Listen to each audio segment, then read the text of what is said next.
Programme میں خوش آمدید. میں ہوں سلمان حسن, ساتھ موجود ہیں مجیب الرحمان شامی صاحب. ناظرین, جو اس وقت سیاسی صورتحال ہے اس پر تو ہم نے بات کرنی ہی ہے کہ علی امین گنڈاپور صاحب, یا یوں کہیے کہ گنڈاپور اینڈ کمپنی جو لاہور یاترا پر آئی, وہ کس مقصد کے لیے آئی تھی؟ کیا وہ مقصد پورا ہو گیا؟ واپس چلے گئے, پریس کانفرنس ہوئی, اس میں کیا کچھ کہا گیا اور کیا کچھ نہیں کہا گیا اور کیا کچھ ہونے والا ہے؟ تو اس پر ظاہر ہم نے بات کرنی ہے. جو پولیٹیکل اس وقت سچویشن چل رہی ہے اور کیا علی امین گنڈاپور صاحب کی جو حکومت ہے وہ خطرے میں ہے, یہ سوال ہم شامی صاحب کے سامنے رکھیں گے. اور بھی موضوعات جو ہیں خاص کر سینٹ الیکشن سے متعلق وہ بھی ہم جو ہیں شامی صاحب سے پوچھیں گے. لیکن اس سے پہلے کیونکہ ظاہر ویکینڈ گزرا اور ہم نے دیکھا کہ ایک بار پھر انتہائی ایک افسوسناک واقعہ بلوچستان کے ضلع یوب میں پیش آیا. وہاں پر وہی ایک پرانی ریت جو چلی آ رہی ہے دہشت گردوں کی جانب سے کہ وہ بسوں سے اتارتے ہیں, وہ شناختی کارڈ دیکھتے ہیں اور پھر اس کی بنیاد پر, شناخت کی بنیاد پر لوگوں کو قتل کر دیتے ہیں, مار دیتے ہیں. یہ پہلا واقعہ نہیں ہے, اس سے پہلے بھی کب کب واقعات ہوئے وہ آپ کو بتائیں گے. لیکن آپ صورتحال یہ دیکھیں کہ اس میں دو بھائی جنہیں شہید کیا گیا, ان کے جنازے جب پہنچے ہیں دنیا پور جہاں سے ان کا تعلق تھا, تو وہ جا رہے تھے اپنے والد صاحب کے جنازے میں شرکت کے لیے. تو ایک ہی گھر سے 3 جنازے اٹھے, لیکن ان 3 جنازوں کے اٹھنے کے باوجود جو ان 2 شہیدوں کی ماں تھی اس کے جذبات دیکھنے سے تعلق رکھتے تھے. وہ کس طرح سے اظہار کر رہی تھی اپنے جذبات کا, وہ آپ کو پہلے دکھاتے ہیں, پھر ہم بات کریں گے. شامی صاحب, دل دہل جاتا ہے, لیکن بات یہ کہ افسوسناک واقعہ پہلی دفعہ پیش نہیں آیا. دیکھیں, یہ ایک جابر نذیر اور عثمان نذیر, یہ 2 بھائی تھے جن کا تعلق دنیا پور سے ہے. جی ہاں, جنوبی پنجاب کا ایک قصبہ ہے. جی ہاں, اور یہ کوئٹہ میں کاروبار کر رہے تھے. ایک چھوٹی سی دکان تھی ان کی برتنوں کی.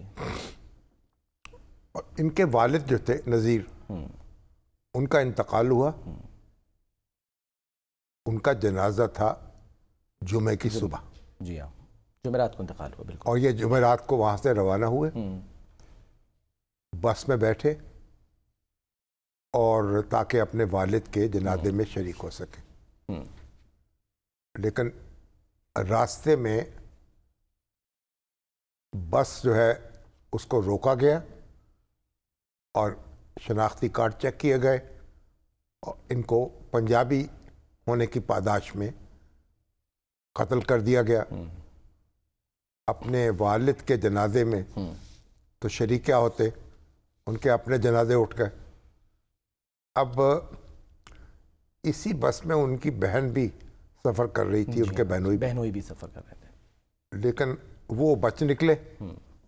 اور بتایا جاتا ہے کہ ایک بھائی جو ہے پہلے, اس کو وہ پکڑ کے لے گئے تھے, جابر کو جو ہے جابر کو باہر لے گئے تھے. ہاں, تو دوسرا بھائی جو ہے عثمان, وہ ان کی منت کرنے کے لیے, اس کو چھڑوانے کے لیے گیا, تو اس کو بھی انہوں نے دبوچ لیا. اب دنیا پور میں اب ان کے والد کا جنازہ اٹھا ہے جمعے کی صبح کو, اور جمعے کی شام کو ان 2 بھائیوں کا جنازہ. اور ہر آنکھ اشک بار تھی. ایک ہی گھر سے 3 جنازے اٹھے ایک ہی دن میں. تو ان کی جو والدہ ہے اس نے کمال ہمت کا ثبوت دیا. شہناز بی بی, ایک خاص شہناز بی بی, ایک کیفیت طاری تھی اس پہ, اور اس نے وہ پاکستان کا ترانہ پڑھا, پاکستان کا پرچم بلند کیا. تو جس نے وہ منظر دیکھا ہے ٹیلی ویژن کی سکرین پر اور سوشل میڈیا پر, وہ اپنے آنسو نہیں روک سکا.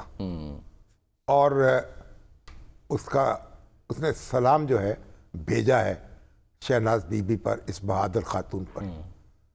آپ یہ دیکھیں, اپنی طرز کا ایک منفرد واقعہ ہے کہ 2 جوان بیٹوں کی لاش جو ہے اس کے پاس کھڑے ہو کر اور اپنے شوہر کو صبح دفنا کر, جس جذبے کے ساتھ یہ خاتون پاکستان کا پرچم بلند کر رہی ہے. اور میں تو سمجھتا تھا کہ یہ ہمارے صدر پاکستان اور وزیر اعظم اور وزیر اعلیٰ ان کو ٹیلی فون کریں گے, اس کو پرسہ دیں گے, اس کے پاس جائیں گے, اس عظیم ماں کے پاس. ایگزیکٹلی. اور کچھ یعنی اس کے دکھ میں شریک ہوں گے، اور جو اس کا ایک بے مثال جذبہ ہے، اس کے ساتھ ایک اپنے آپ کو جوڑیں گے۔ لیکن پوری قوم نے تو اس کو سلام پیش کیا، لیکن بہرحال اہل اقتدار ہیں، ان کو یہ فرصت نہیں ملی۔ ہو سکتا ہے آگے مل جائے، آگے پتہ نہیں مل جائے، ان کو فرصت، انہیں خدا خوفی کرنی چاہیے۔ کوئی وزیر، کوئی کمشنر، کوئی سرکاری افسر، کوئی گورنر، کوئی وزیر اعلیٰ، تو میں سمجھتا ہوں کہ یہ جو شہناز بی بی ہے، اس کا جو یہ جیسچر ہے، اور یہ ایک پاکستانی قوم کا سر اس نے فخر سے بلند کیا ہے، اسے ایک نئی توانائی بخشتا رہے گا۔ یہ اس کی مستحق ہے کہ پاکستان کا ایک اعلیٰ سول ایوارڈ اس کو دیا جائے، اور اس کو یاد رکھا جائے، اور ایک پوری قوم جو ہے اس میں ایک نیا جذبہ اس نے پیدا کیا ہے۔ تو جب تک ایسی مائیں جو ہیں زندہ ہیں، اور اس وقت تک پاکستانی قوم کو کوئی شکست نہیں دے سکتا۔